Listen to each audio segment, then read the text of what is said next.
हाय दोस्तों, हम आज आपको गंगा सागर के दर्शन कराने लाए हैं। तो आगे चलिए दर्शन कराते हैं आपको हम गंगा सागर के। आज हम आपको दिखाने लाए हैं गंगा सागर। देख सकते हैं कितना मनमोहक और कितना खूबसूरत है यहाँ का व्यू और यहाँ का नज़ारा। कहते हैं सारे तीरथ बार बार, गंगा तीरथ एक बार। दोस्तों, बहुत ही शुभ अवसर मिलता है गंगा सागर स्नान के लिए। कपिल मुनि ने यहाँ पर तपस्या की थी, लोगों का मानना है, और बहुत ही अच्छा और सौंदर्यता का प्रतीक और एहसास होता है यहाँ पे। वाकई में यहाँ की एक तपोभूमि है।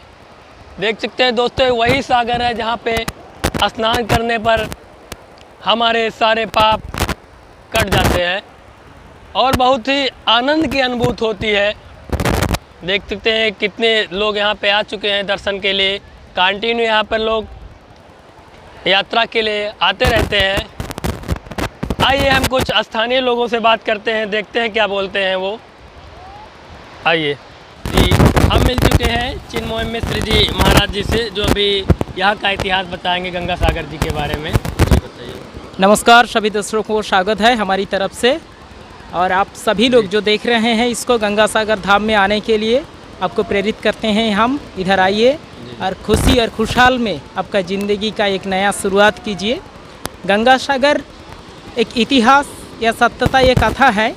इस तरह से एक कथा है, बहुत साल पहले अर्थात बहुत साल पूर्व में सागर नाम की एक राजा थी जो रामचंद्र की वंशज थे। जी जी जी जी। तो उन्होंने क्या किया, एक टाइम ने उन्होंने अश्वमेध का यज्ञ करने का तय किया। जी जी जी। तो अश्वमेध यज्ञ में ऐसा होता है, जो राजा ये यज्ञ करते हैं, उस टाइम का ये प्रथा थी, जो राजा ये यज्ञ करते हैं तो उनका इंद्रासन तक प्राप्त हो सकता था। जी जी। तो इस वजह से वो क्या अश्व छोड़ दिया सारा भारत में घूमने के लिए। जी जी। तो उस टाइम इंद्र ने इतना भयभीत हो गया, इसका जो प्रताप था या इसका जो पुण्य फल था वो उसका इंद्रासन न छूट जाए, इस वजह से उन्होंने क्या किया, इंद्र ने उसको घोड़ा रोका जी। और इधर कपिल भगवान की मंदिर की ओर, जी। जो मंदिर दिख रहे हैं ये मंदिर पहले उधर 20 किलोमीटर आगे था पहले वाला मंदिर, ठीक है। लोग बोलते हैं, लोगों का मानना है कि समुद्र के अंदर कोई मंदिर है क्या? नहीं, ये झूठा ऐसा बोलते हैं। हमारी तरफ कुछ लोगों की तरफ अफवाहें हैं ना ये मंदिर मकर संक्रांति के दिन समुद्र में निकलता है 24 घंटे के लिए, ऐसा कुछ है क्या? नहीं, ऐसा ही कुछ नहीं है, झूठा है, ये पूरा झूठा अफवाहें हैं। अच्छा। इधर मंदिर थे पहले 20 किलोमीटर आगे, अंदर मतलब आगे थे? आगे थे, अभी नहीं है। हाँ। क्योंकि गंगा जी की प्रकोप में वो डूब गया, समाहित हो गए और उसके बाद और एक मंदिर बनाया गया था, वो भी टूट गया, ये तीसरा वाला मंदिर। बाकी लोगों का मानना है ना कि मकर संक्रांति के दिन मंदिर ऑटोमेटिक पानी हट जाता है। और नहीं, ये झूठा अफवाह है। ये सिर्फ जो टूरिस्ट लोग आते हैं इधर, जी जी, और टूरिस्ट आकर्षित करने के लिए आता है क्या? ये बनाया हुआ ये मनगढ़ंत कहानी है। तो मूल कहानी में फिरते हैं हम। तो इसमें क्या है, वो घोड़ा लेकर आए और अश्व लेकर आके कपिल भगवान के एक ध्यानस्थ थे उन्होंने। जी जी जी। तो महाराज थे तो ध्यान में लीन थे, उसके बगल में वो घोड़ा को बांध दिया। जी जी जी। तो उसके बाद क्या हुआ, उन्होंने जब उनका 60,000 पुत्र थे, किसका, सागर भगवान का, सागर महाराज का 60,000 पुत्र थे। उन्होंने घोड़ा को, अश्व को ढूंढते हुए आए और देखे इधर ये पताल कहे जाता है इसको, इसी को, हाँ, इस भूमि को पताल कहे जाता था उस तक, जब तक गंगा नहीं आए थे, गंगा जी जब तक नहीं आए थे उसको पताल कहे जाता था। तो उन्होंने आके देखे जो एक साधु उधर तपस्या में लीन है, उसके बगल में ही वो अश्व बंधा हुआ है। जी। तो उन्होंने ऐसे ही समझ लिए जो यही अश्व बांध के रखे हैं, ये चोरी किए हैं घोड़ा का, जो अश्वमेध का घोड़ा है ये चोरी किए हैं। तो उधर क्या हुआ, उन्होंने उस ऋषि को जगाने का कोशिश की। बाकायदे में वो ऋषि थे भगवान विष्णु का 10वां अवतार, जो कपिल भगवान के नाम के प्रसिद्ध है सारा अवतार था। हाँ, 10वां अवतार। ये हमारी बात नहीं है, विष्णु पुराण कहता है। जी जी जी। तो इसके बाद क्या हुआ, उन्होंने जगाने का कोशिश किया तो उसका जो तेज था, प्रकोप था, उस प्रकोप में वो सागर का 60,000 पुत्रों का नाश हो गया। जी। इसके बाद बहुत दिन गए, उसके बाद उसका एक वंशज आया जिसका नाम था भगीरथ। जी जी।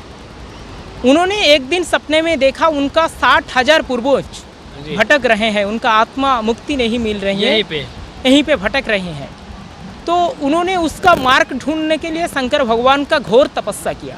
शंकर भगवान ने बोले गंगा मैया को प्रसन्न करके ये धरती पे लाया जाए तो तब भी उसका जो वंशज है उनका उद्धार होगा। जी जी तो तब उन्होंने शंकर भगवान का तपस्या के बाद जी जो ब्रह्मा जी से कमंडलू से निकले गंगा जी आए, लेकिन उसका तेज इतना प्रभाव इतना ज़्यादा था, बहुत वेग था जो पृथ्वी धारण नहीं कर सकते थे। जी जी जी तब क्या होगा, और गंगा की इस तेज की वजह से गंगा की एक घमंड भी था। जी जी जी उस घमंड को तोड़ने के लिए शंकर भगवान ने की किया, अपना जटा का इस्तेमाल किया जी जी और उस जटा में गंगा समाहित हो गई समाहित हो और गई। निकलने नहीं पाई। जी भगीरथ फिर शंकर भगवान का तपस्या करके उसका संतुष्ट किया शंकर भगवान को। जी फिर गंगा जी शंकर भगवान के माथे से निकला हुआ आपको दिखाई देता है। जी जी इस वजह से ही निकलना दिखाई देता है, एक धार निकलती है। एक धार निकलती है। तो उसके बाद गंगा जी आए। जी जी गंगा जी आते आते क्या हुआ, एक ऋषि था तत्समय पे, जो ऋषि का नाम था जोनु, जी। ऋषि जोनु।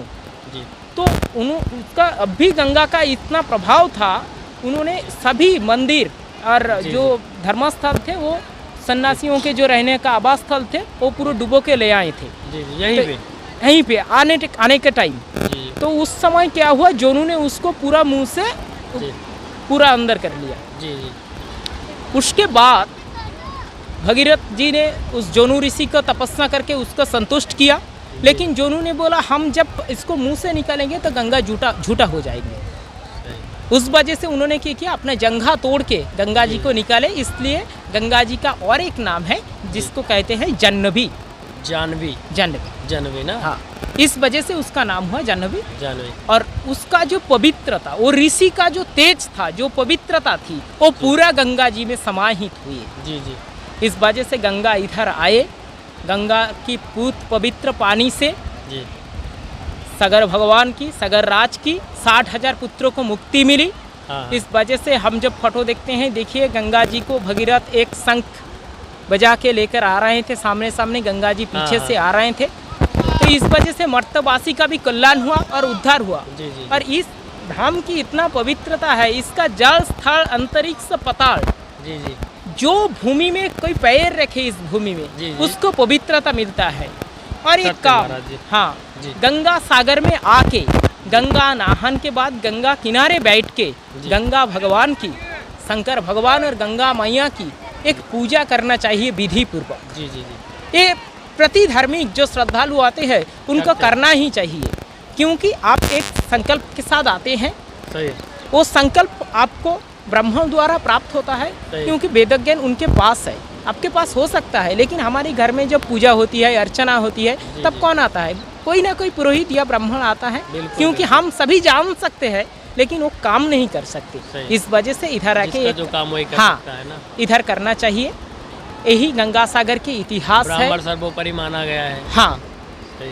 क्योंकि वेद का ज्ञान सभी को हो सकता है, क्योंकि सनातन धर्म की रक्षा का काम एकदम। ज्यादातर ब्राह्मण ही करता है। एकदम करता है, जान लुटा देता है। एकदम। सही महाराज जी। इधर का कहानी ये है। महाराज जी इसमें सागर और गंगा माँ का हाँ। संगम एक ही में है ना? देखिए, हाँ, पूरब की ओर से गंगा माता आए हैं हाँ। और पश्चिमी ओर के बे ऑफ बंगाल एक या से- बंगाल की खाड़ी, हाँ। दोनों जाके मिल गए। यहाँ से वही 20 किलोमीटर आगे जो मंदिर थे, वहीं एक सीधी तो रेखा ही दिखाई देता कहीं था। यहाँ पे टापू था। टापू इधर थे, इधर पहले हाँ। 120 गांव था, ठीक है, वो सब- अभी सिर्फ 70 गांव है, सब समाहित हो गया। समाहित हो गया। तो यहाँ से 20 किलोमीटर पहले वो जो दिखाई देता था, एक सीधी रेखा ही दिखाई देती थी, जो पूरब की ओर गंगा थी और पश्चिमी की ओर बे ऑफ बंगाल थी। तब समुद्र- क्या दिखाई देता था, इधर के ओर पानी नीला हाँ। और उधर के पानी ऐसे जैसे दिख रहे हैं आप, अब ऐसे ही, White, ना? हाँ, ऐसे ही दिखाई देता था। हाँ हाँ यही है इस स्थल की जी, जी। इतना पवित्रता, और पवित्र इसलिए ही माना जाता है क्योंकि सभी धाम घूम के गंगा जी इधर आए हैं। सही। इधर के बाद और कहीं नहीं गए गंगा जी, महाराज। इधर समाहित हो गए। जी जी और धन्यवाद सर, महाराज। धन्यवाद आपका महाराज। भी, आप भी खुश जी रहिए, महाराज सब जी। कुशल रहिए, जी। यही हमारी प्रार्थना है। सकलो लोकाना। तो दोस्तों, महाराज जी ने गंगा सागर की पूरी महिमा बताई और कितना पवित्र धाम है, आप लोगों ने महाराज श्री के मुखारबिंद से जाना। दोस्तों, अगर वीडियो अच्छी लगी हो तो हमारे चैनल को लाइक और सब्सक्राइब करना मत भूलिएगा, क्योंकि अगली वीडियो की जानकारी के लिए जुड़े रहिए हमारे चैनल से। हम आपको भारत के समस्त मंदिर, प्रचलित मंदिर को दर्शन अपने इसी नॉलेज विद अमित चैनल के माध्यम से हम ज़रूर दर्शन करवाएंगे। धन्यवाद दोस्तों।